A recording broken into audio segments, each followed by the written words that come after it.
And a very, very warm welcome to the JEREZ circuit here in the south of Spain, the fourth round of the 2013 International GT Open. This, the first race of the weekend.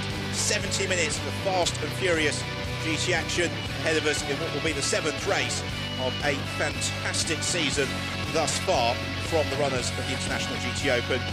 This then the fourth of 8 stops. We've been to Paul Ricard, the Algarve and Nürburgring. We've got Silverstone, Spa, Monza and Barcelona to come. Well, it is an absolutely scorching day here at JEREZ. 34 degrees ambient temperature, 38 on the track, and an awful lot hotter in the cockpits. And the drivers have got 70 minutes of the twists and turns of JEREZ ahead of them. The first visit of the International GT Open to JEREZ, and the first time on pole position for Nicolo Schiro in the DriveX Porsche. A remarkable qualifying performance this morning from the Italian driver who was last year's European F3 Open champion. He and Archie Hamilton delighted to be in pole. Second on the grid is the championship leader Andrea Montermini, the former Formula 1 racer who has been such a star thus far in 2013. Never off the rostrum. He's scored 2 victories en route to what is already a very dominant lead in the championship. Another race winner this year is the Portuguese driver Miguel Ramos, the wheel of the big V8 Racing Corvette shared by himself and Nicky Pastorelli. Thumbs up from Miguel. Fourth on the grid, the first of the cars in the GTS class, which is for the slightly slower GT3 cars. Spanish driver Isaac Tutumlu in the Auto Orlando Sport Porsche, who was very, very impressive in qualifying. Took place first thing this morning with a couple of the Team Nova driver Audis on the third row of the grid. Cesar Campanico, who races predominantly in the Iberian GT Championship, who lines up in 5th. And then 6th on the grid is Lourenco de Vega, his Nova driver teammate in the immaculate Audi R8s that always go so well when we see them making appearances in the International GT Open. Lourenco de Vega, who will be taking the start. If you've never seen the International GT Open before, then very, very warm welcome to you. To explain, there are 2 classes. There is the Super GT class, which is for broadly speaking GT2 cars, and the GTS class, which is for broadly speaking GT3 cars. The race is over 70 minutes in duration. There is a mandatory pit stop and driver change that comes between the 28th and 42nd minutes of the race, and they must spend a minimum of 70 seconds in the pit lane. As we work our way down the grid, 8th on the grid, a remarkable performance for his seasonal debut in the International GT Open for Dennis Rotera, the Dutch driver, who's probably best known to certainly viewers in the UK for his exploits in the Formula Ford Festival and also Formula Ford Z-Tex. 9th on the grid, Francesco Castellacci, his second appearance of the season in the Castle Racing Ferrari. Of course, if you cast your mind back to Portimao, it's a very, very brief time he spent in the championship this year, because he was torpedoed out of the race on the second corner when Marco Seifri's brakes failed in the Porsche. So Francesco Castellacci hoping for plenty more. You may have seen that there was an empty space 10th on the grid where Duncan Cameron in the AF Course Ferrari should have been. Well, Cameron, after he set the lap time that's good enough for 10th this morning, had quite a sizable incident on the way towards the first turn. Car snapping left after braking, and Cameron wiped out the front of the car and has damaged the chassis to the extent that he and Matt Griffin, double winners this year, will not be able to compete in either of the races this weekend. Good news for Bert Longin, who gives us the double thumbs up, because it means he's got one less car to race past in the early stages and the opportunity to take championship points as well away from Duncan Cameron and Matt Griffin. It is an absolutely scorching day here at the JEREZ circuit, and all the talk in the paddock this morning has been of tyre conservation and temperatures, managing engine temperatures and also keeping control of driver temperatures. Well, this then is how they line up in full, with the front row of the grid, Nicolo Schiro and Andrea Montermini. Row 2, the Corvette Miguel Ramos and the Autolando Sport Porsche of Isaac Tutumlu. Row 3, the Nova driver Audis of Cesar Campanico and Lorenzo da Viega. Row 4, Michele Rugolo in the AF Course Ferrari and Dennis Rotera in the Chevrolet Corvette. 5th row, Francesco Castellacci and a gap where Duncan Cameron would have been. Row 6 is Bert Longin in his Corvette and Stefano Constantini in the Ombra Racing Ferrari. Row 7, great to see Daniel Zampieri back at the wheel of a Kessel Ferrari. It's Kessel, row 7 with Nicola DeMarco. Then row 8, Alessandro Pierguidi making his second appearance in the International GT Open this year. And Alexander Taukanisa Senior. Long way down on row 9, Rafael Suzuki and Luis Razzi are the two Brazilian drivers of the Bitech McLaren P412Cs. Row 10, Matteo Beretta and Miguel Toril, yeah, of course, Ferrari and Seyfarth Mercedes respectively. Row 11, Johnny Lawson and Rick Abresh. Row 12, the Russian Bears Ferraris, a long way down for Paul Rosell, Vyacheslav Maliv.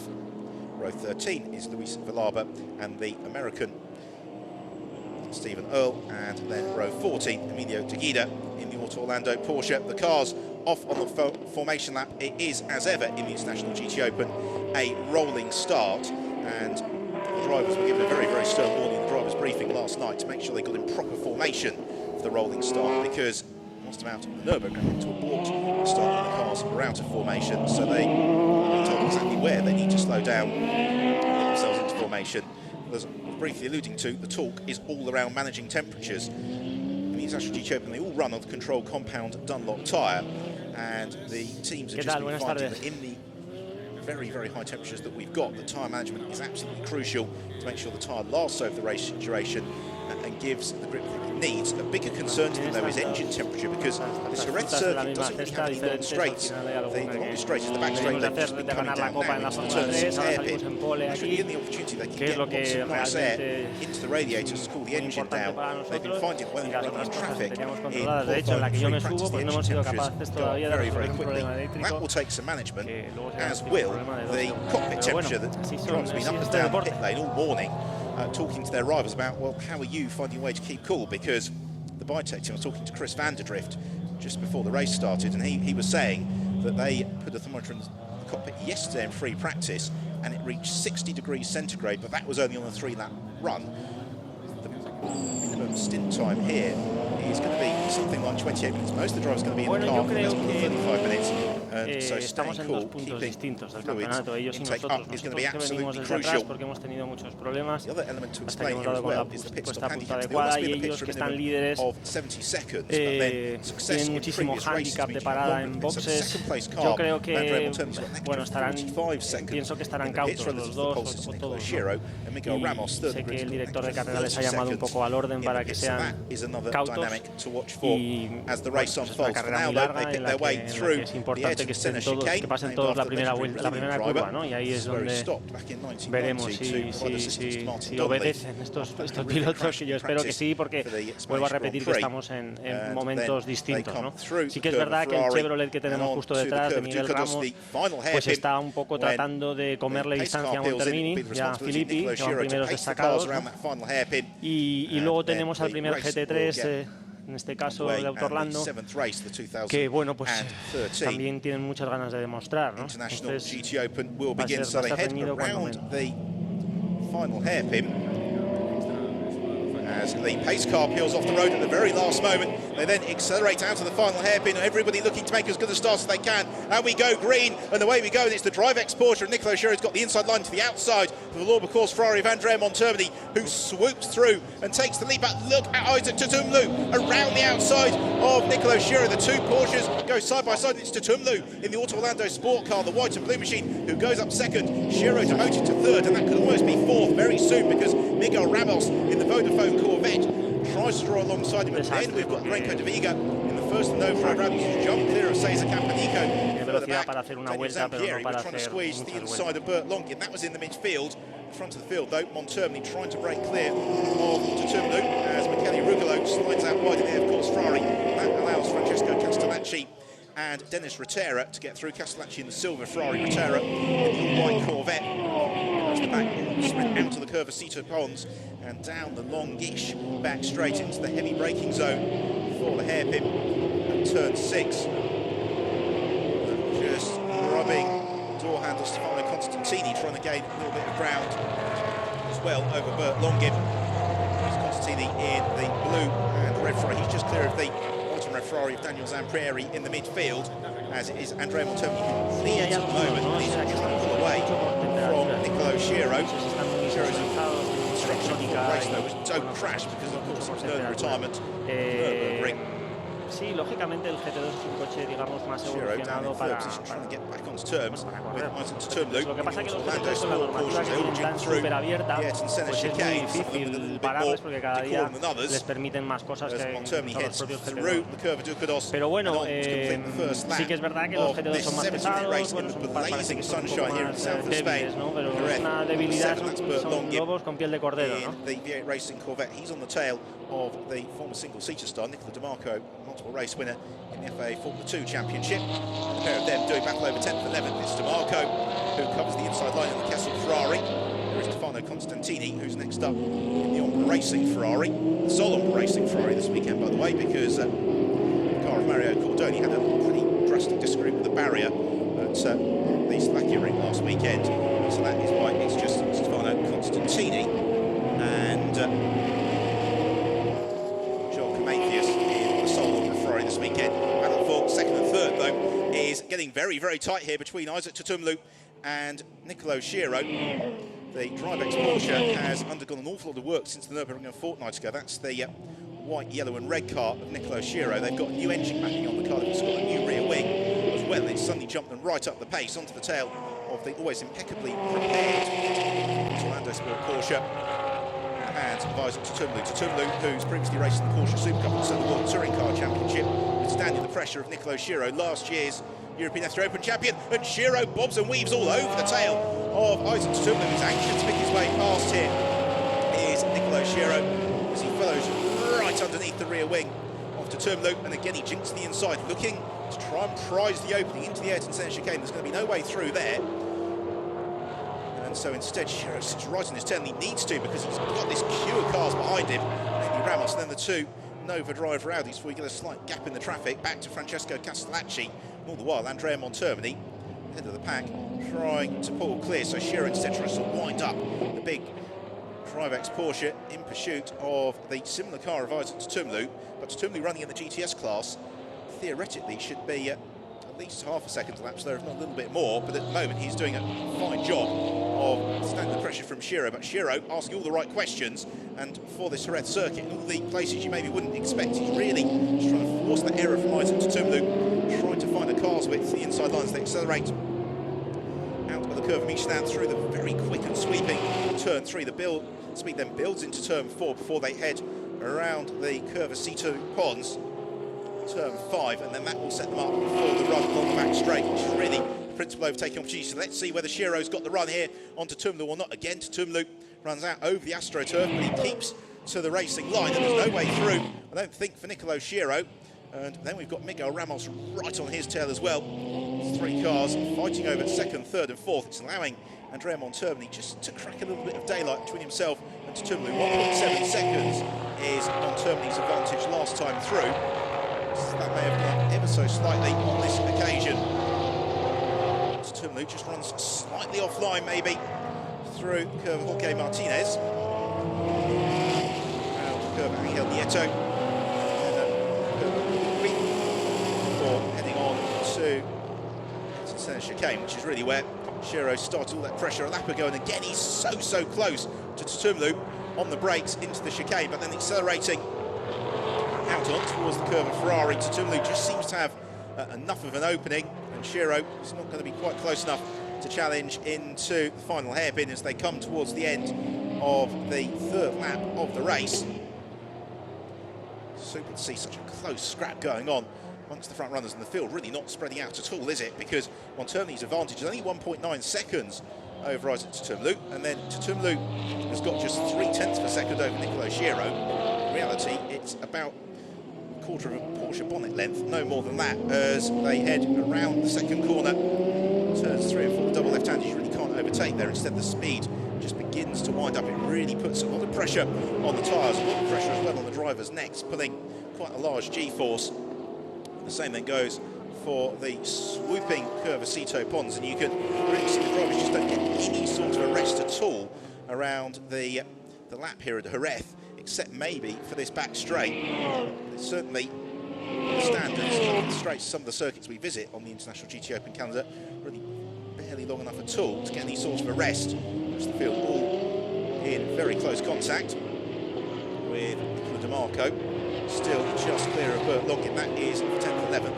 Stefano Constantini in 12th position as well, so no change in the order, but they're all running very, very tightly at the moment. And Miguel Ramos in the big Corvette in 4th, just looking ever so slightly on us now, isn't he? The Portuguese driver, Ramos, who was 4th in last year's International GT Open. He scored a fantastic victory at the Hungaroring, which is actually probably the circuit most similar in characteristics to Jerez that they visited in 2012. But at the moment, Ramos looming very ominously on the tail of Nicolo Schiro, and he needs to get through here, because as we were talking about the formation lap, Andrea Montermini, the race leader, has got to spend an extra 45 seconds in the pits in relation to Tumlu and Schiro.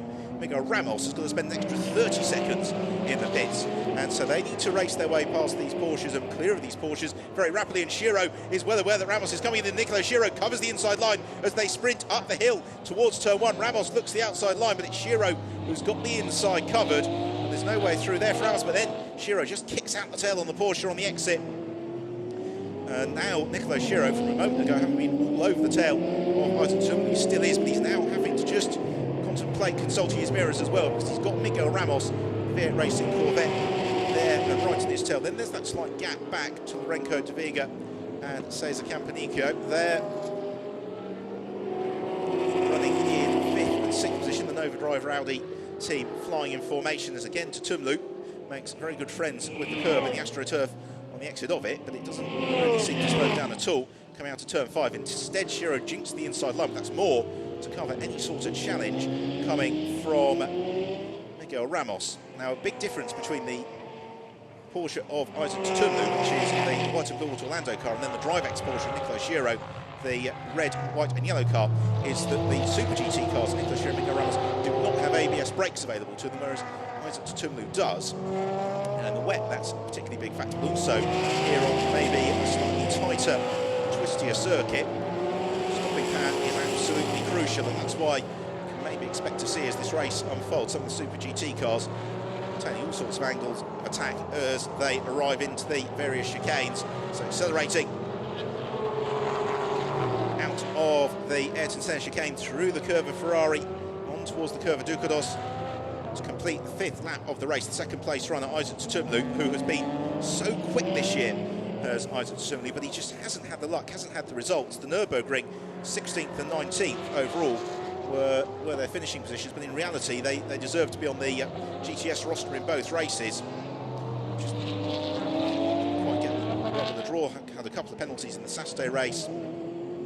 They got caught in a pretty frantic battle in Sunday's encounter. So this is the pace that we've really been expecting and have seen in glimpses all season from Isaac Tumlu. Orlando Sport Porsche, and maybe today it's the day that's going to pay off with GTS class victory perhaps, and an overall race podium perhaps.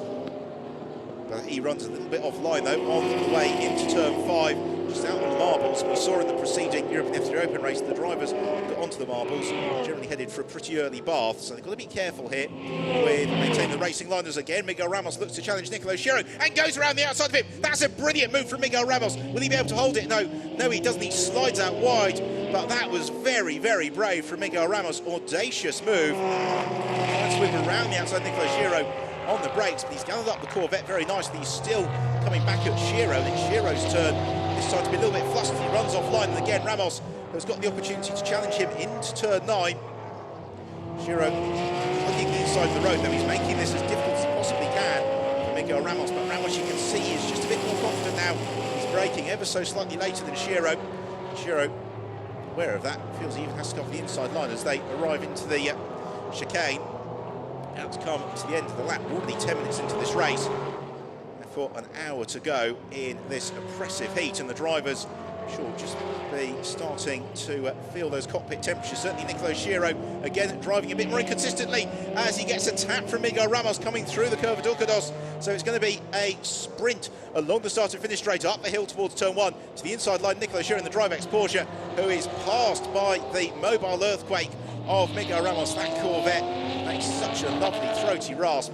Has got straight line speed in abundance, but then through the corners, this is where the mechanical grip of the Porsche should really come to the fore, whereas the Corvette, generally speaking, takes quite some stopping and turning. Let's have another look then at the move into the hairpin last time around from Miguel Ramos. He got the outside line, he tried to turn across, but he was just a little bit too deep on the brakes, slithered out wide, and then had to take the challenge to Giro a little bit later on in the lap, which gave him that third position in the race. By the time they arrived into turn one, it's still Andrea Montermini who leads the way in the Vlorba course Ferrari. Second place then is on Tutumlu in the Autoland Sport Porsche. Third is that black Corvette of Miguel Ramos.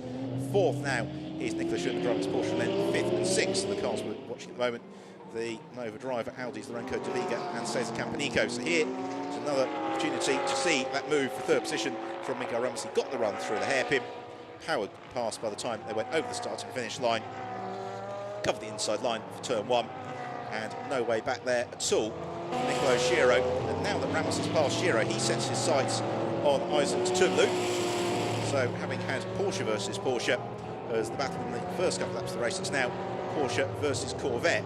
Likely Porsche versus Corvette versus Porsche versus Audis, because the Nova driver Audis are beginning to bring themselves up onto the tail of Nicolo Giro. Lorenzo De Vega is the driver of the predominantly yellow machine. Cesar Campanico it is at the wheel of the red car as they turn their way out to the final turn. Campanico, the reigning Portuguese GT champion, as now Ramos makes the move for second position, and through he goes. Isaac Tutumlu sees the empty space, the inside of turn one, drew alongside by the time he hit the braking zone, so Miguel Ramos gains second position away from Isaac Tutumlu, and now it's about sending off in pursuit of Andrea Montermini. Montermini, by the way, is 5.5 seconds further up the road, further back down the field. This is the 5:20 second, or was, as Rick Ambresh turns round the Corvette in pursuit of Vladislav Maliv in the SMP Russian Bears Ferrari. Still, Nicolo Giro has got to think about the long game here, because he and Isaac Tutumlu have no additional pit stop penalty, whereas the two cars in front of them do. So Rick Ambresh a little bit too optimistic with the right foot there, and around he goes. Spins him out of the top 24 positions as they fight for third and fourth now begins to come together between Isaac Tutumlu, who's once more been caught by Nicolo Giro. Here is the replay then of Miguel Ramos coming out of the slipstream of Isaac Tutumlu, moving through, taking the inside line into turn one and gaining the place. Tutumlu once more has his mirrors filled with Nicolo Giro. This is Giro's first year in GT racing, having previously raced for 2 seasons in Europe and F3, but also a year of the Formula R Bath Championship. But he's adapted very, very nicely to GTs as he puts the pressure on Isaac Tutumlu. The Nova driver Audi's maybe just slipping a couple of car lengths further back than they were at the start of the lap, but really Giro needs to make this move on Tutumlu. Needs to make it quite quickly. Jinx out of the slipstream of Isaac Tutumlu, looks to the inside line as they arrive into Curve Expo 92, the first corner, before they're heading around Curve Michelin, and then turns 3 and 4, which are as yet unnamed here at Jerez, although I imagine that Curve Dani Pedrosa and Curve Marquez are probably not too far off into the distant future, because they then come into the 5th corner, which is named after the legendary bike champion Cito Pons. And that time around, it looked as if Giro possibly got the run here onto Tutumlu again. Tutumlu just slithers out slightly wide, but he's got the exit speed. Tutumlu, he seems to be a little bit offline on the way into the corner, but then just winds up the pace so effectively on the exit. So Giro gets ever more frustrated. Cesar Campanico, likewise, has got the same issue as trying to find his way past a near enough identical car, that of his teammate Lorenzo De Vega. As third through to sixth, all constantly running each other. We are 15 minutes into the seventh race, the 2013 International GT Open. It is Andrea Montermini who continues to lead the way in the long course Ferrari. Second place then, Miguel Ramos, 5 seconds back, and then really it's this battle for third position, which is the one that's holding the attention. Isaac Tutumlu, Nicolò Schiro, Renko de Vega, Cesar Campanico, all in the close group. Then there's quite a gap back to Francesco Castellacci in seventh. Castellacci busy doing battle with Dennis Rotera, then Michele Rugolo and Nicolo De Marco. Leading the top 10 there is Castellacci, who just pulling 3 seconds clear of Rotera, but Schiro again out of the Ducados hairpin, getting the run. He's got his lights ablaze. He's flashing his lights at Tutumlu, but there's no solidarity here between the Porsche teams. And I think the reason for that is that Tutumlu and the Autolando Sport team know that they stand a very, very good chance of winning this race outright, because the two cars up the road ahead of them have got far longer in the pits, in the mid-race pit stops, whereas both Tutumlu and Schiro have no additional time in the pits. Tutumlu will hand over to the Greek driver Dimitris Tverikos. Nicolo Schiro will pass the keys of his Porsche across to Archie Hamilton, the young British driver. So there is absolutely no incentive whatsoever here for Tutumlu to move aside, despite Schiro turning his headlights on, which feels like it's going to be a fairly ineffective effort. I'm pretty sure that some 20 minutes into this race now, Isaac Tutumlu is well aware that Nicolo Schiro is right on his tail and trying to find his way through. The problem for both of them, though, and the only reason why you'd say maybe Isaac Tutumlu wants to make life a little bit easier for Nicolo Schiro, is they've still got the Nova driver Audis right on their tail, who've got every opportunity as well to bring themselves into the mix as Tutumlu runs a little bit wide. And is this going to be Shiro's opportunity? He thinks about launching to the inside line. He does. He dives to the inside line, but covering just in time is Isaac Tutumlu. But Nicolo Schiro is taking big risks now at the wheel of the Drivex Porsche, because the Curva Angel Nieto is not somewhere you normally expect to see overtaking, at least not on four wheels.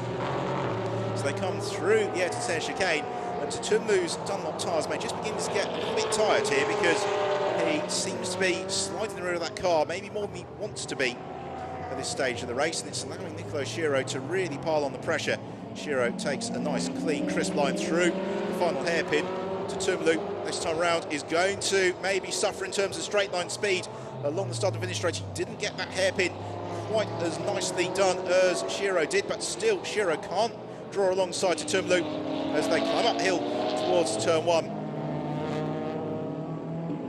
Into the second turn, and Nicolo Schiro is trying every which way to make his way past Isaac Tutumlu. Thus far to no avail. You can see that it's brought Renko de Vega and Cesar Campanico very much into this battle as well. So there's certainly no doubt that Isaac Tutumlu and Nicolo Schiro are slowing themselves down here. That's evidenced by the fact they've now dropped 12 seconds adrift of the race leader Andrea Montermini. Montermini in turn is 6 seconds clear of Miguel Ramos in second position. Then it's 6 seconds back to the Tutumlu, Schiro, Renko de Vega and Cesar Campanico battle. The two Porsches, the two Audi R8s doing battle here. Blazing sunshine here in Jerez.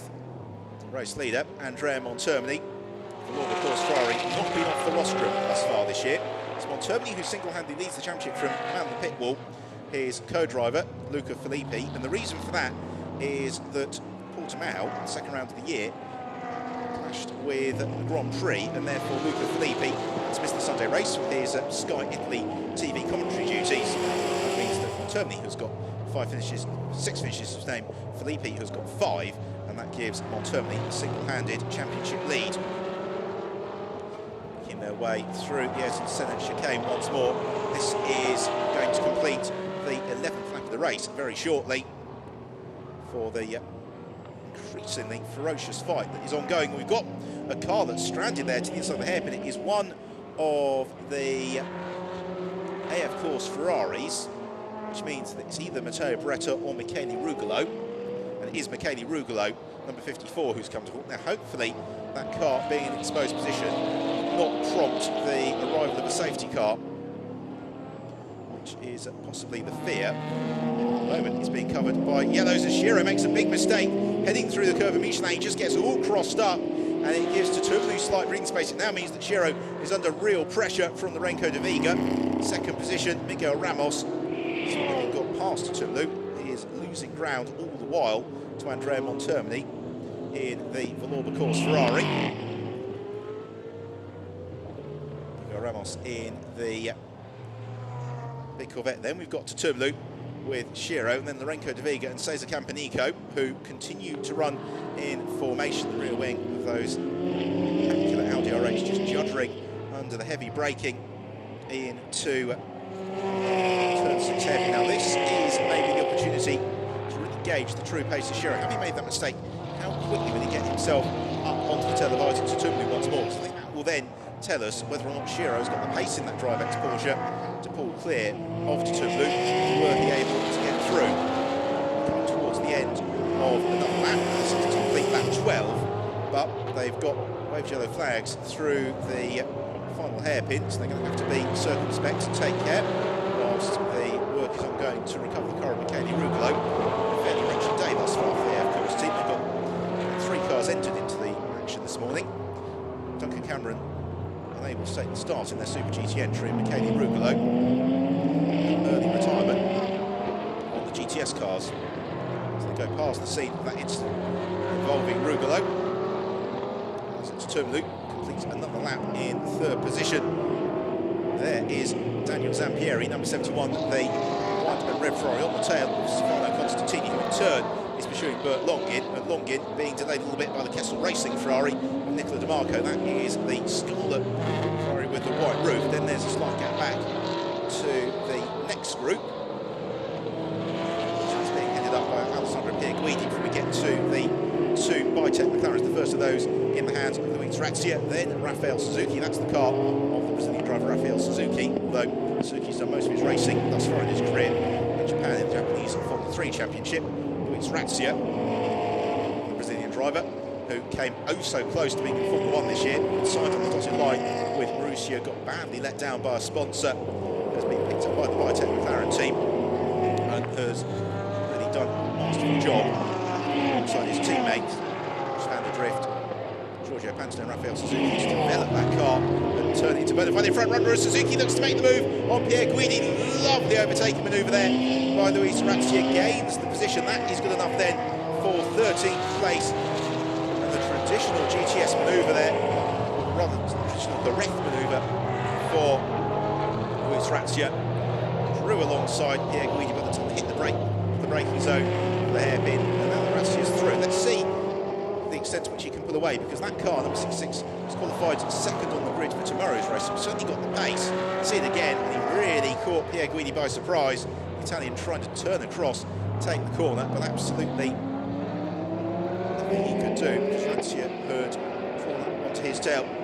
Still a battle for 9th position ongoing between Nicola Di Marco and Bert Longin, and Di Marco running a little bit wide into the hairpin. That could be Longin's opportunity in the Corvette to challenge, and this is exactly what we thought would happen. We're now 25 minutes into the race, and the mistakes are just beginning to creep in. The driver's a little bit less consistent as those cockpit temperatures really begin to increase, as the tyres get a little bit more worn out.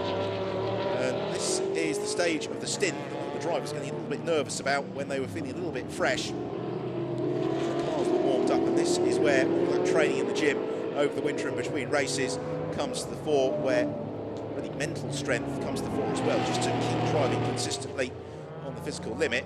As you can see, Johnny Larson in the Kessel Ferrari, a little bit wide. That gives Paul Rosell in the Russell Chavez Ferrari the opportunity to challenge him, as again Longin looks to try and wind up the Corvette for a run on Di Marco along the straight towards the hairpin at turn 6. He jinks to the inside line, and he might go through here.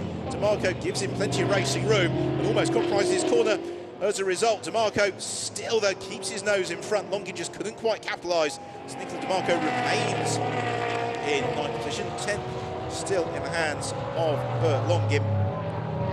Getting very, very close now to the pit window opening. That is just going to be 2 minutes and 50 seconds away, because when the clock gets to 42 minutes remaining, that's when we see the pit window open. And Zampieri, very emphatic part of this battle as well.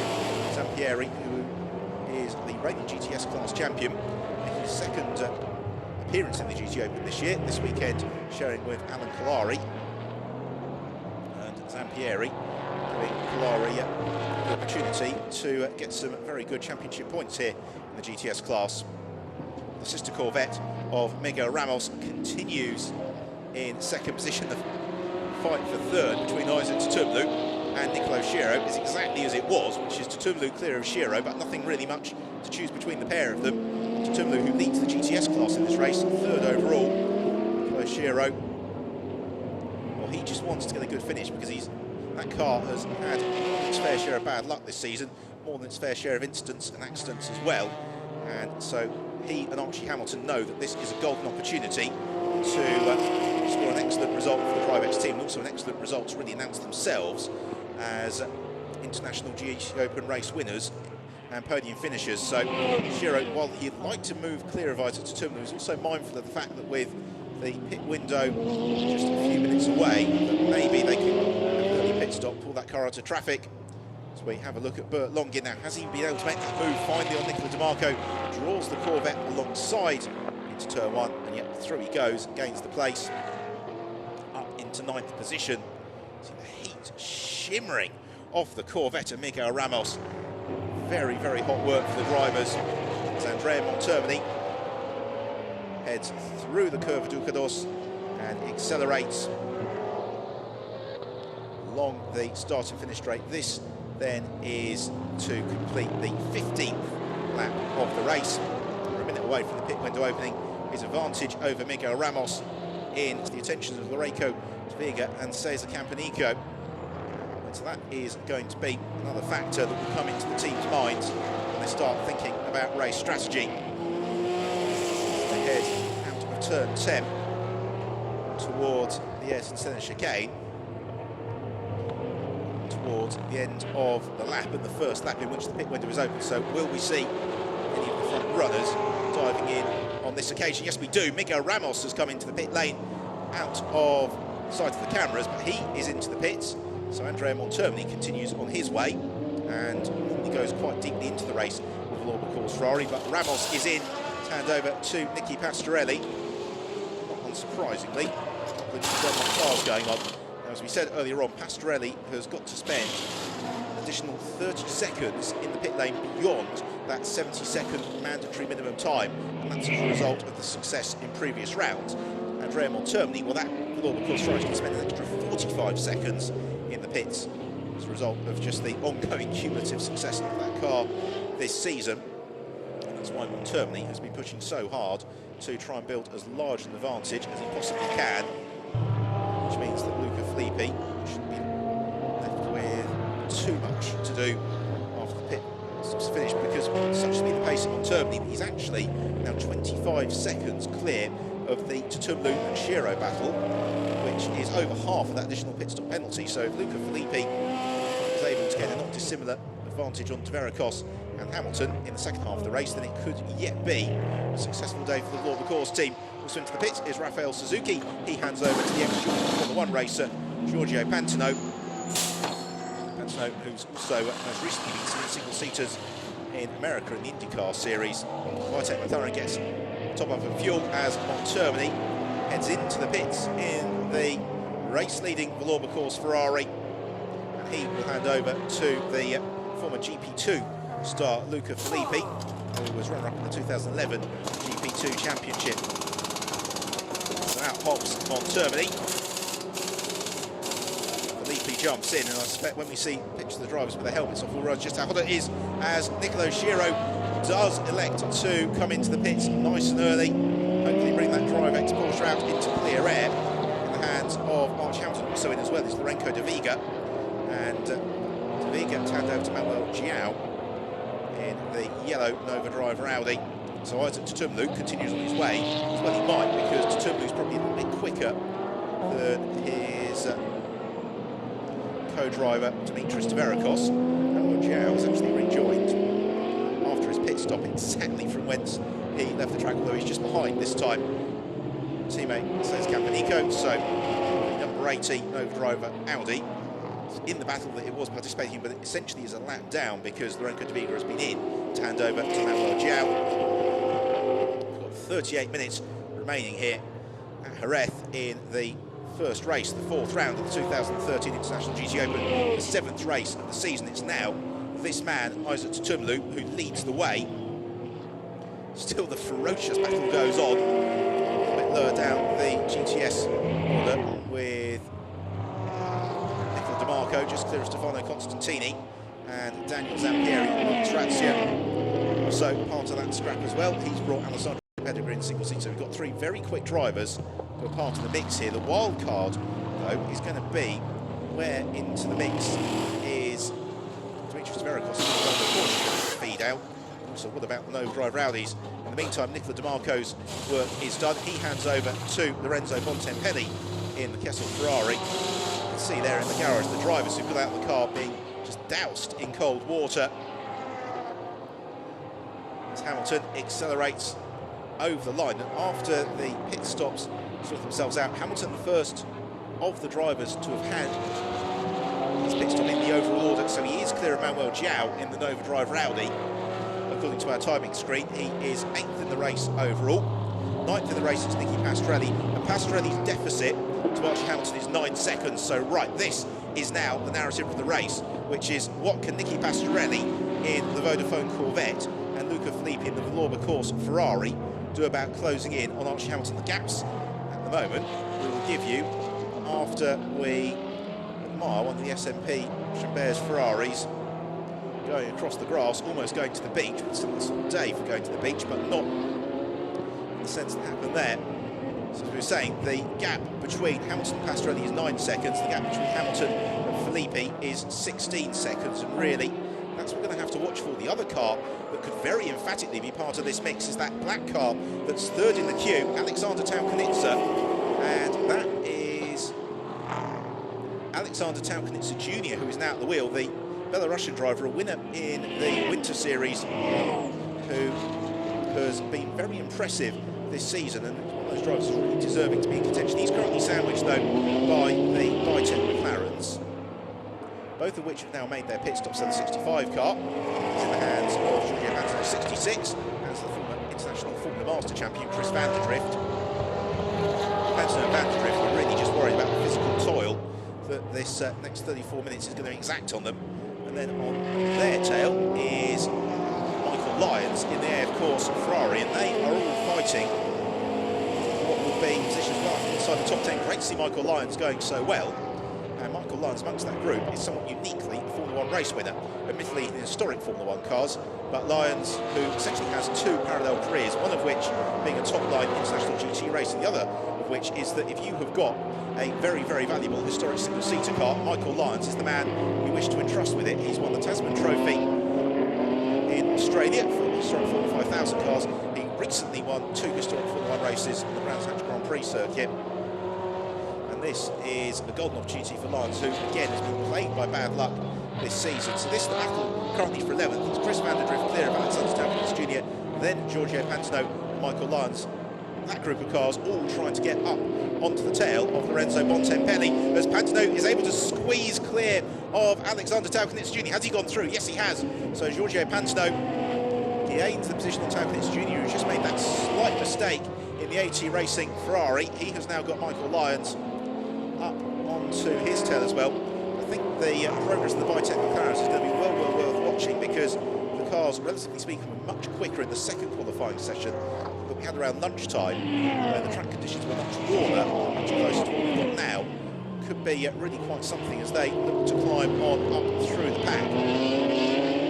All the while, though, Rising Tutumlu, by the way, the race leader, stays out on track. We're not seeing him, but Tutumlu leads. He leads by about a second from Cesar Campanico.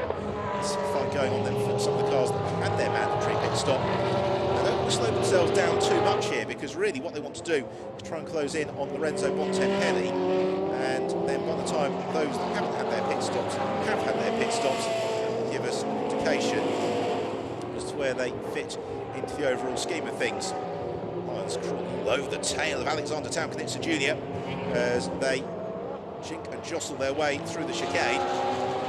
So we've got an inter-mark battle between Taukanitsa and Lyons in the Ferraris. We've got an inter-team battle amongst the Bytec McLarens, with Chris van der Drift, the New Zealand driver, just clear of the Italian Giorgio Pantano. A replay of Lorenzo Bontempelli pushing very hard in the Kessel Ferrari. pit window then open for another 3.5 minutes. So we're going to see, I think, another run in the pits very shortly, and then that will give us an indication to that as to where the likely battle is going to come from in the remaining 30 minutes or so of the race. Certainly Giorgio Pantano, though, is looking fairly anxious to move up clear of Chris van der Drift, and sooner rather than later the pair of them flying in formation then as they head towards Curvacito Ponds, the 5th turn on this Jerez circuit, which then brings them down along this back straight. Back straight was actually the only element of the Jerez track that's changed since the track was opened in 1985, held its first Formula 1 race in 1986, as Jerome Bleekemolen, in the second of the Auto Orlando Sport Porsches, looks to race his way up through the field. That was a move on Kirill Ladygin for 19th into the Ayrton Senna chicane. Nice move that from Bleekemolen. His next target is going to be Jan Magnussen then in the Kessel Ferrari. Here is the battle for the lead of the race. Nigel Tutumlo has got Cesar Campanico right on his tail. Then we've got Manuel Joao, who is a lap down, and also Jan Magnussen in the Kessel Ferrari. Magnussen is essentially racing Joao for positions. We've got 2 races for position going on, one of which is for the overall race lead. The other is for 16th and 17th positions. This is all going to get very, very complex here. It's Tutumlo and Campanico, so the white Porsche and the red Audi who have to lead the race. Then it's the yellow Audi of Manuel Joao and Jan Magnussen, who are arguably a little bit quicker, who are racing for 16th and 17th position, because they likely not have got a couple of new tyres on their car. That's where they've got a bit more grip and a bit more pace at this stage of the race. So it's former Formula 1 racer for the Stewart Formula 1 team, also the McLaren team, Jan Magnussen, who's in pursuit of Manuel Joao as the leading duo pull into the pits. Right, now this is going to tell us exactly where Tverakos is going to feed back out the Orlando Porsche, and whether or not Archie Hamilton has taken the lead of the race. In the meantime, Jan Magnussen puts the full court press on Manuel Joao, and he thinks about the move into turn 1. Joao leers across a little bit to cover the line. Magnussen, hugely experienced, not just in Formula 1, but of course then very, very successful racing with the Corvette team in the USA. He's been in GTs for many seasons with many different marks as well. He knows the tricks of the trade. He's Johnny Larson, been on the GTS podium already this year, so Cesar Campanico gets his service. That is then Joao Figueiredo, who will take over from him. It's Dimitris Tverakos who gets into the Auto Orlando Porsche 57 car, which is about to have its thirst quenched in terms of another bout of fuel going in there. Still the battle ongoing between Van der Drift, Pantano, Talbot Jr. and Michael Lyons for 11th, 12th, 13th and 14th. They, though, would anticipate that they're going to jump up the order a little bit by the time all the pit stops finished, as there is Archie Hamilton. You can see to the right of your screen that Tverakos and Figueiredo are going to feed out here in something like 4th and 5th position as the leading group are all coming together. So this is the battle still for the lead of the GTS class, which is now in the hands of Joao Figueiredo from Dimitris Tverakos. So they're battling for the lead of the GTS class and 4th place in the race overall. Here is the race leader Archie Hamilton, who is only now 3 seconds clear of Nicky Pastorelli. So Pastorelli in the Corvette is really reeling in Archie Hamilton, and Luca Filippi in the Vlorba Course Ferrari is coming at Hamilton as well. And with 28 minutes to go, the pit window is now closed.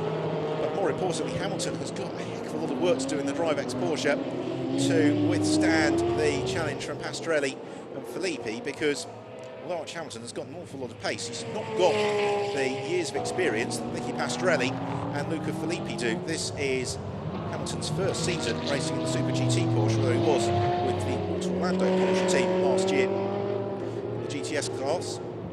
And the DriveX car with, as we see the change then for the lead, the GTS class, Dimitris Tverakos does make the move on Joao Figueiredo. Figueiredo slips to second in the GTS class, third in the GTS class by the way at the moment, the Ombra Ferrari of Joel Comathius, former International GT Open champion. Comathius. So we see Alan Kalari being demoted by Manuel Joao, and also, I'd imagine, by Jan Magnussen. So here is the move then to lead the GTS class.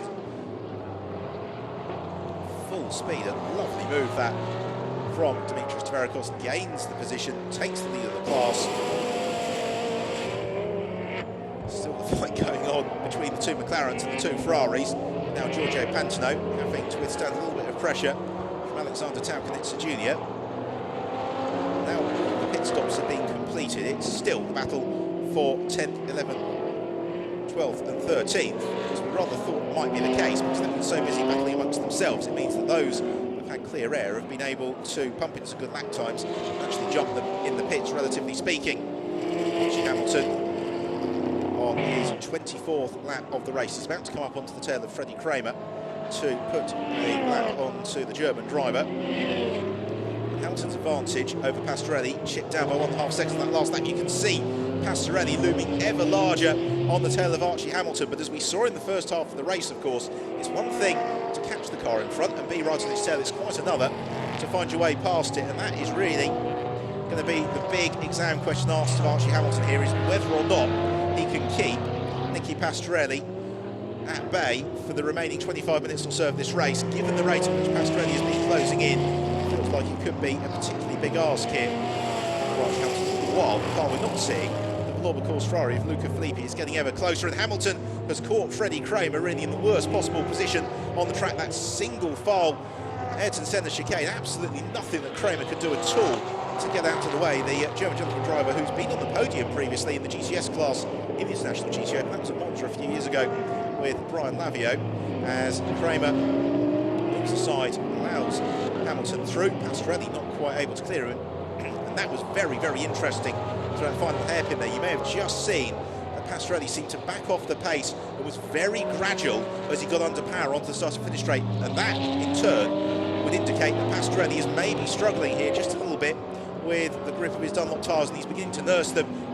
Now he's able to put that lap on Freddie Kramer. Kramer, who enjoys his racing so much, as does Miguel Ramos, Pastorelli's co-driver.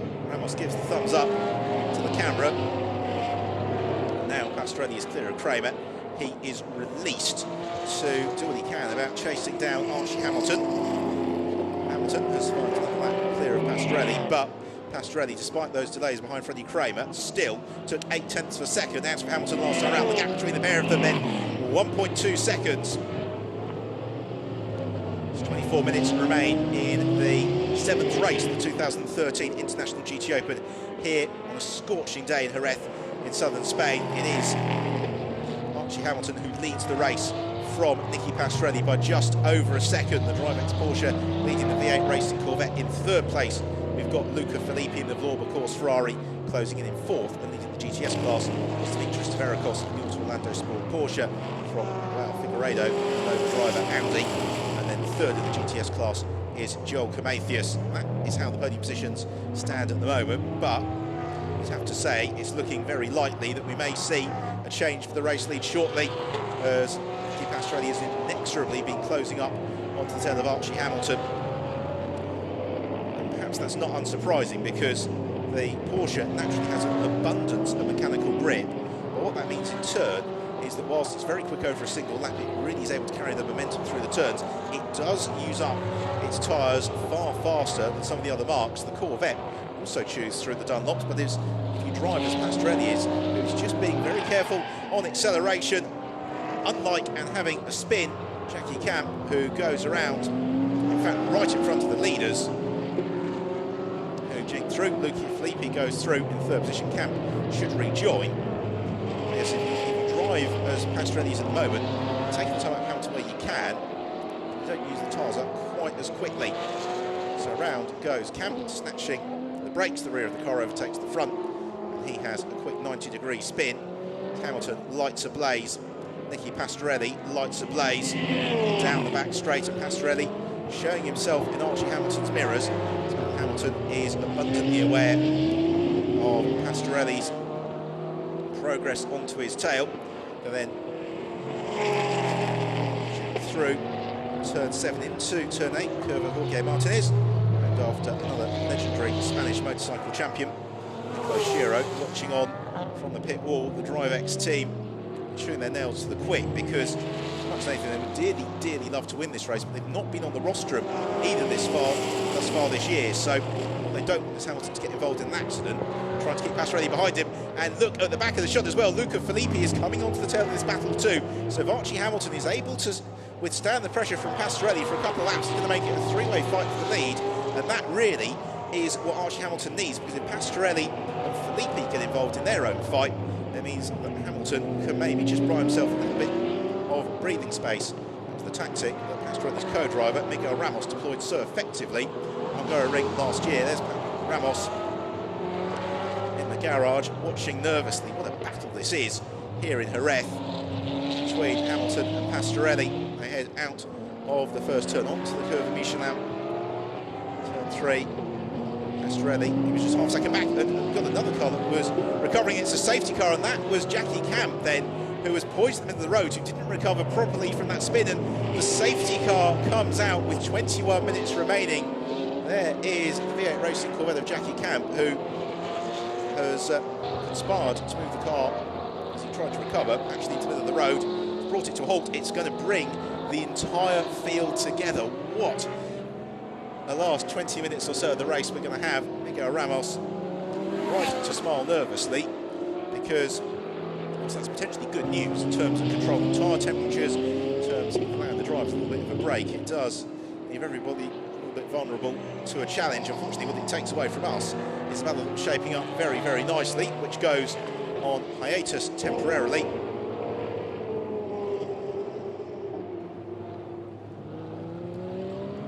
Marshals then waving the yellow flags. Safety car board is displayed. And they'll pick up the safety car when they come towards the end of this lap. This will complete 27 laps of the race. We have got just under 20 minutes remaining here at Jerez.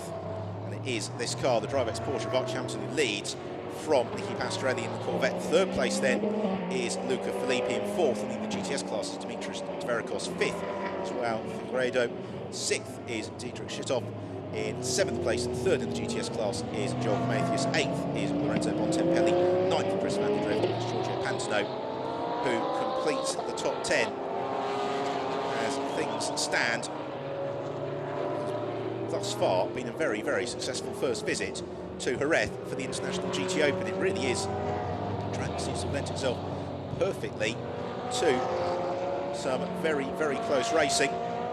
Track complete in the mid-1980s, held the Spanish Grand Prix from 1986. And that inaugural Grand Prix actually gives one of the very closest ever finishes we've had for the one race, when Nigel Mansell tried to jump Ayrton Senna on the line. Last Grand Prix here was, of course, back in 1997.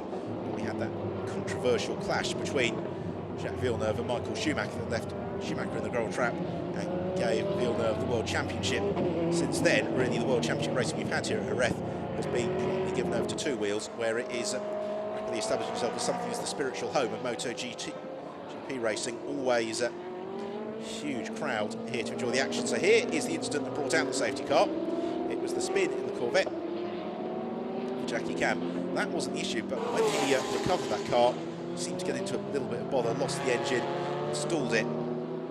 Nicola Shiro watching anxiously as the field all bunches up behind the safety car. I don't think we should be in for too long a hiatus here, because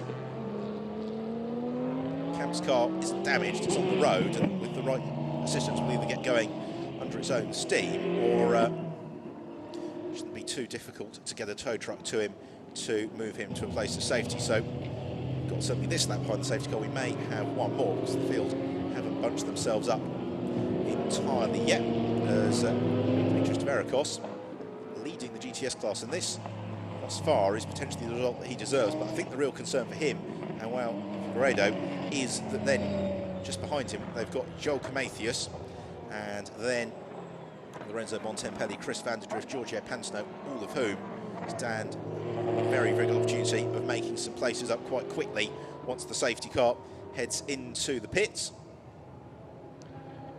Will it be on this lap or the next one? The incident has been cleared. We just saw the car being pushed to the cut through. Nothing on the timing screen as yet indicates the safety car is going to come on in this occasion, so it will be next time through. The other wild card on this, on the restart, is the car that's fourth in the queue. That's Freddie Kramer, who is a lap down. We saw him being lapped by the race leaders, and Kramer fourth in the quew, but for Dimitris Verikos. He will look to try and move clear of Kramer as quickly as possible when the action does get underway. And it is going to be on this lap, so the marshals here at Jerez do a fantastic job. It's a brief intervention from the safety car. We're going to have just under 17 minutes of racing here, and 17 minutes for Archie Hamilton to try and withstand the challenge of the Armada behind in the DriveX Porsche as he pulls the pin, accelerates into the final hairpin. He's got Pastorelli glued to his rear wing, who's going to try and make that move as quickly as he possibly can. But Pastorelli is going to have to be mindful to not pull in front before the start and finish line, and over the line they go now, and Hamilton has just got enough on Pastorelli. Pastorelli got the run, but he couldn't make the move before they got to the start and finish line, so he remains in second. He's now got Luca Filippi all over his tail. Then we've got, and now the challenge for the leader. Pastorelli goes through, and Nicky Pastorelli takes the lead the race away from Archie Hamilton, and Luca Filippi follows through into second position. So Hamilton's defence, unfortunately, only lasting 2 corners. The DriveX Porsche shuffled back into third, and now the battle becomes the one between Pastorelli and Filippi. Here's the move again. Hamilton gave the car's width to Nicky Pastorelli. Fair driving from Archie Hamilton, didn't dive across. A round of applause and thumbs up from the V8 Racing garage. So it's the big Corvette now, Nicky Pastorelli, who leads the way in pursuit of Garum's second victory of the season. Meanwhile, Luca Filippi in pursuit of his 3rd win of the season. This would be quite remarkable if Filippi were to come through and score the win, given that additional time that he and Andrea Montermini had to spend in the pits. The other concern now for Archie Hamilton is that Dimitris Verikos in the Auto Orlando Porsche may well overhaul him and shuffle him off the podium. We've got a drive-through penalty in the meantime for Jerome Bleekemolen in the second of the Auto Orlando Porsche. So Bleekemolen, who's in 19th and sharing that private jet actually with Archie Hamilton tomorrow off to Le Mans, will be racing next weekend. He's going to have a drive-through penalty. The rest of the field pick their way through the final chicane. We have a lovely battle now at the front of the field between 2 drivers at the very, very top of their game, and 2 drivers who really deserve to be in Formula 1. As crunching through the gravel trap again is one of the SMP Russian Bears Ferraris. Can't quite see if that is Kirill Ladygin or Roman Mavlanov. Either way, it's rejoined without too many dramas. It's the gap between Pastorelli and Luca Filippi. Down to absolutely nothing there is Andrea Montermini, co-driver of Luca Filippi, who is in the Villorba course Ferrari, although actually just slipping back a little bit from Nicky Pastorelli. Pastorelli has pulled clear slightly from Luca Filippi, and with just under 40 minutes to go, is that Luca Filippi just managing the tyres, managing that car, or is he going to, or is he genuinely down on pace in comparison to Pastorelli? Well, certainly qualifying this morning would suggest the Villorba course Ferrari's got the pace over the V8 Racing Corvette on a single lap. But after the best part of an hour's racing here at Jerez in the heat, it all comes down to car temperature, tyre temperature, driver temperature. Here's the battle then for 3rd and 4th in the race overall. Dimitris Verikos, though, leading the GTS class, leading it comfortably. This is a real battle for prestige, not only to be the first Porsche home, but also both of these cars looking for their first outright race rostrum of the season. So Archie Hamilton, if he was maybe prepared to allow Pastorelli and Filippi through, he's going to be doing absolutely everything in his power to ensure that there is no way through for Dimitris Verikos, particularly as Shiro, who Hamilton's go from, spent really the first half of the race bottled up behind the Orlando Porsche of Dimitris Verikos. So the final hairpin, the leaders spread through. Montermini watching the timing monitor impassively. We have got additional stop-and-go penalties for the Bitech McLarens for not paying their pit stop handicaps. So both Chris van der Drift and Giorgio Pantano will see pulling in out of 8th and 9th positions. So disappointment for them. It also rather opens up the GTS class podium just a little bit, as Hamilton, for the time being, has got enough to be able to withstand the pressure from Dimitris Verikos. But Archie Hamilton still needs to be very, very consistent with 12 minutes remaining. It's about 6 or so laps left as we see more intra-Ferrari battling going on. It's Alexander Skrabin, who dives to the inside of Jan Magnussen and gains the place. That's for 14th position between the Russian and the Danish driver.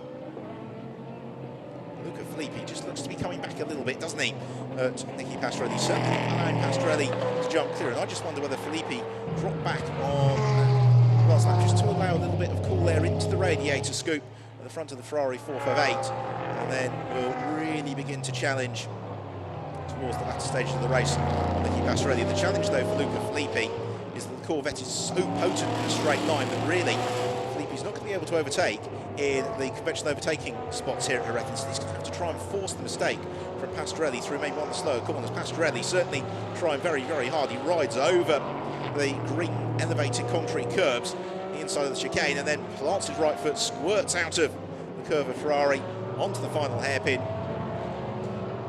and on to complete the 31st lap of the race. Just over 10 minutes remain, and Nicky Pastorelli's advantage over Luca Filippi on that last lap has remained pretty much exactly as was. Hamilton still trying to withstand the pressure of Dimitris Dverikos. So Luca Filippi is staying in touch with Pastorelli, but has he got enough left in his tyres? He's got enough left in the car to come back Nicky Pastorelli and deprive him of victory. This is really what GT racing is all about. It's what the International GT Open is all about. A battle for first and second place between two different marques running so closely together in the late stages of the race. Now this is the section of the track that really favours Pastorelli. He can plant his right foot, propel the Corvette along the back straight, and then hits the brakes nice and early for the hairpin. That's where Luca Filippi's maybe able to get a little bit of ground on the Corvette. And we've got a problem, have we, for Archie Hamilton? We do! Oh, disaster for the DriveX team, and a fantastic performance from Archie Hamilton and Nicolo Giro comes to an end, and Hamilton pulls the DriveX Porsche to the edge of the road, and that is such a pity, because Hamilton looked very, very strong for an outright race podium. Instead, and the car's caught fire. You can see at the back of the shot, flames leaping out from underneath the DriveX Porsche, and I just wonder whether or not that may bring out another safety car here, because Hamilton won't be going any further in that before the car becomes a barbecue, and so he has pulled off the road. I suspect it's going to become a little bit of a smouldering heap. Yes, and the car has caught fire in a big way. Hamilton runs away, and rightly so, as unfortunately the Porsche becomes engulfed in smoke and flames, and that is very, very nasty. Archie Hamilton pleased to see that he has run clear. The safety car has come out, so the safety car is out, and that's going to not be the work of a moment from the very brave marshals to try and bring that fire under control. And given how hot it is here at Jerez, it's likely some of the surrounding grass may catch alight as well, which appears to be the case, and that is an absolute tragedy. And the race has been stopped. Unsurprisingly, the race has been stopped with very, very good reason for the fire involving the DriveX Porsche of Archie Hamilton. And I say it's an absolute tragedy because the damage to that car, just as the team had got it really running to its potential, is likely to be sufficient to certainly preclude their participation in the race tomorrow, but potentially for future rounds in the season. That means with the red flag coming out, the race being stopped, that it is very, very likely that we will see Nicky Pastorelli and Miguel Ramos on the stop step of the rostrum here at Jerez. Their second victory in the 2013 International GT Open, a race today, first race of the fourth round of the season, which has been so filled with drama and incident as the cars go past the DriveX Porsche of Hamilton.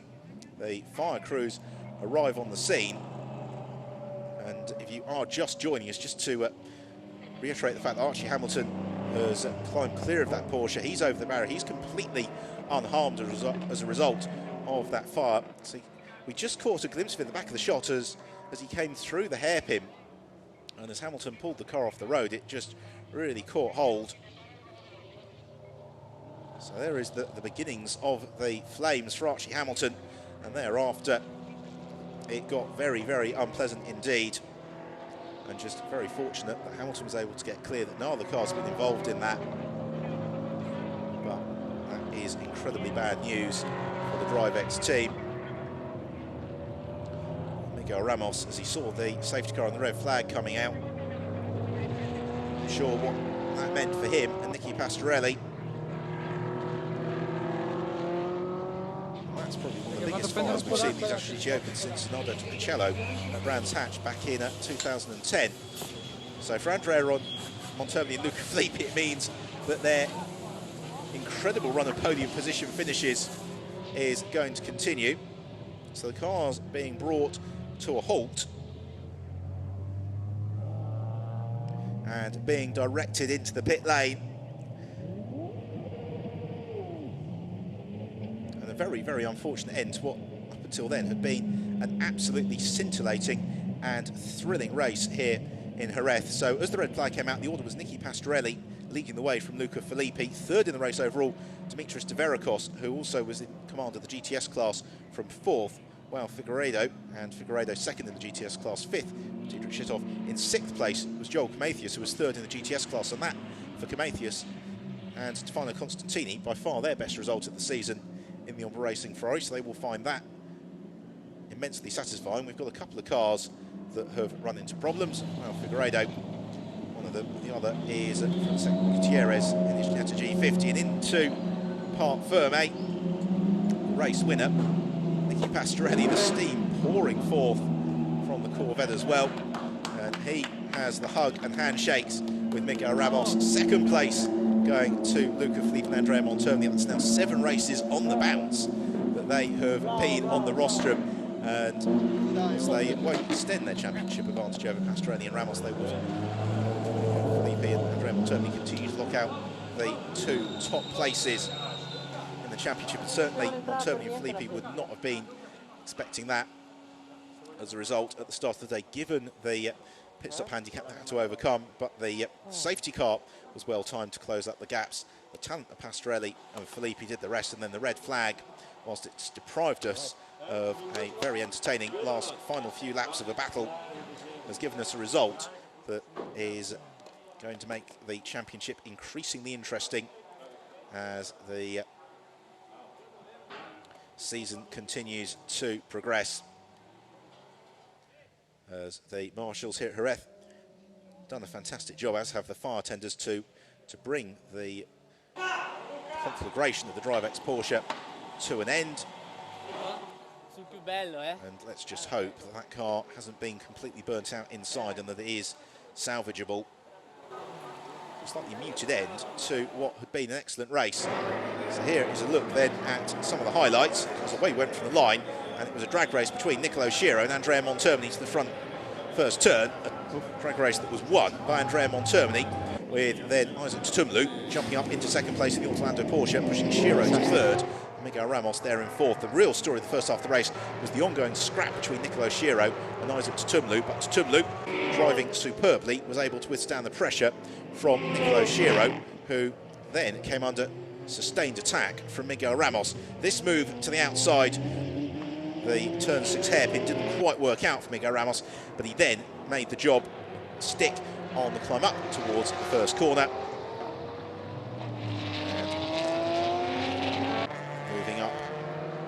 To third position. That very quickly became second when he was able to dispense with Tutumlu far more rapidly than Schiro was able to deal with. Ramos then in pursuit of Andrea Montermini. He began a super 4-way battle that went on for third position. All the while, though, Montermini set about building as big an advantage as he could. Luca Filippi had too much time to overhaul after the pit stop penalty had been applied. Ramos was also into the pits early to hand over to Nicky Pastorelli. Safety car then came out after this spin for Jackie Camp. It closed up the leading group of Archie Hamilton, the DriveX Porsche, Nicky Pastorelli and Luca Filippi. Pastorelli dived to the inside of Hamilton into turn 2. He was followed through by Filippi. Hamilton slipped down the order. We then had a very tense battle begin to shape up between Pastorelli and Filippi, as Archie Hamilton did all that he could to withstand the challenge of Dimitris Deveracos. Before the fire broke out in the DriveX Porsche of Archie Hamilton, he climbed out of the car okay, but as it continued to burn, that brought out the red flag and the race at an end. So this then is the provisional classification with the victory for Miguel Ramos and Nicky Pastorelli. And they also get the fastest lap. Second place, Andrea Montermini and Luca Filippi. Third place, provisional classification then for Archie Hamilton and Nicolo Schiro on a laps count back with then Dimitris Tverakos and Isaac Tutumlu winning the GTS class from Cesar Campanico and Joao Figueiredo. Then Diedrich Schittoff and Bert Longin with third in the GTS class for Stefano Constantini and Joel Komathias. I suspect this classification may change because Rafael Suzuki and Giorgio Pantano didn't serve their drive-through stop-and-go penalty, nor did Chris van der Drift and Luis Razzia. A couple of retirements along the way for Jackie Camp and Rick Abresh, also Brian Lavio and Dennis Rotera didn't make it to the flag in their Corvette. So in terms of the championship, it means that Monthermely is 14 points clear of Luca Filippi and 32 points clear of Pastorelli and Ramos. Duncan Cameron and Matt Griffin in fourth. They won't get any points this weekend due to the damage sustained in the qualifying crash for Duncan Cameron this morning. So on to the podium then, and in third place it is Dimitris Tverakos and Isaac Tutumlu. So Tverakos and Tutumlu onto the third step of the rostrum, and with the red flag being brought out by Hamilton, that would count him being disqualified from the result. Second place for Andrea Monthermely and Luca Filippi once more onto the rostrum, and then our race winners Nicky Pastorelli and Miguel Ramos, their second victory of 2013. With the V8 Racing Corvette team claiming the team honours. As they take a pause, the national anthem of the winning team.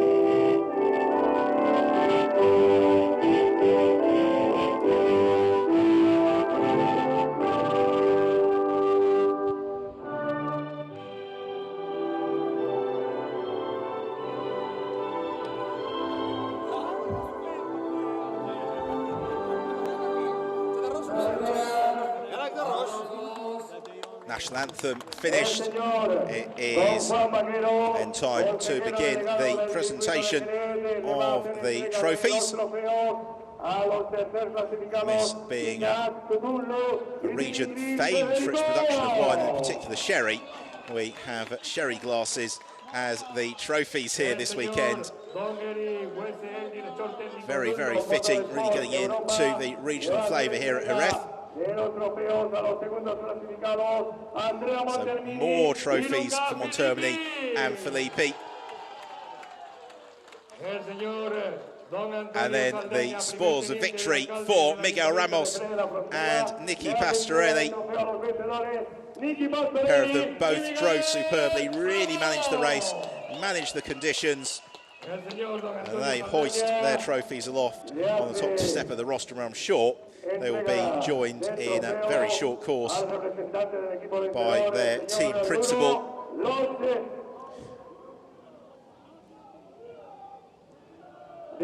So before they get underway with the champagne, or as they get underway with the champagne, the presentation of the winning team trophy doesn't quite make it as far as the V8 Racing principal, because he is absolutely soaked by Pastorelli and Ramos celebrate on the rostrum. Isaac Tutumlu and Dimitris Tverakos also very much getting into the spirit of proceedings as they get a standing ovation from all the teams in the pit lane, and 6 very, very happy drivers celebrating here in Jerez in the sunshine. They have driven superbly well.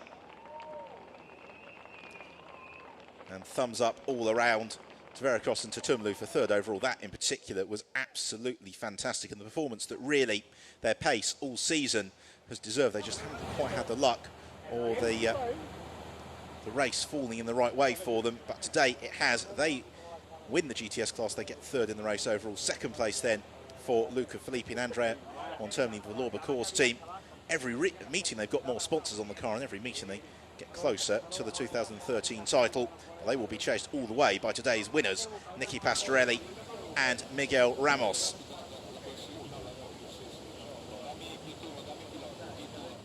That doesn't complete the podium festivities, because then we move on to the podium for the GTS class. And so in third place should be Fromborough Racing.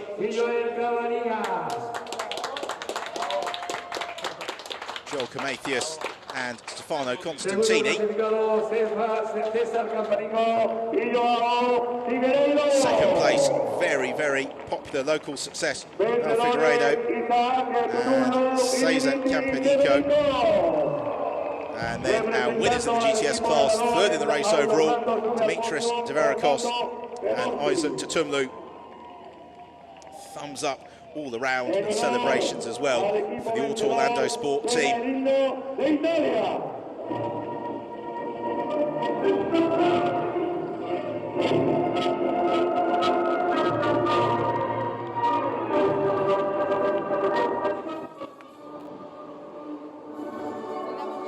Celebrations in the pit lane as the spectators enjoy the national anthem.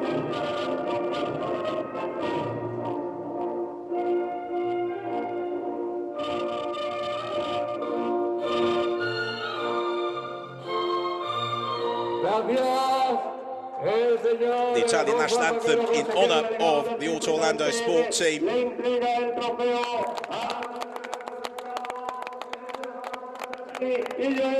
once more, the Sherry Glass trophies presented first of all to Constantini and Camathias, and then Cesar Campanico and Raul Figueiredo.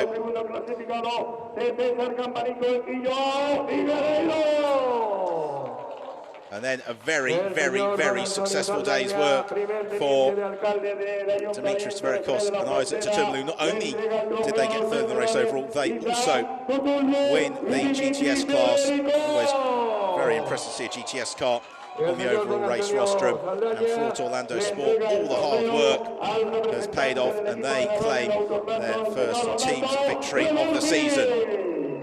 So with the trophies presented, it's time to celebrate here at JEREZ, and we'll say goodbye, and we'll look forward to your company tomorrow for the second race of the fourth round of the 2013 International GT Open.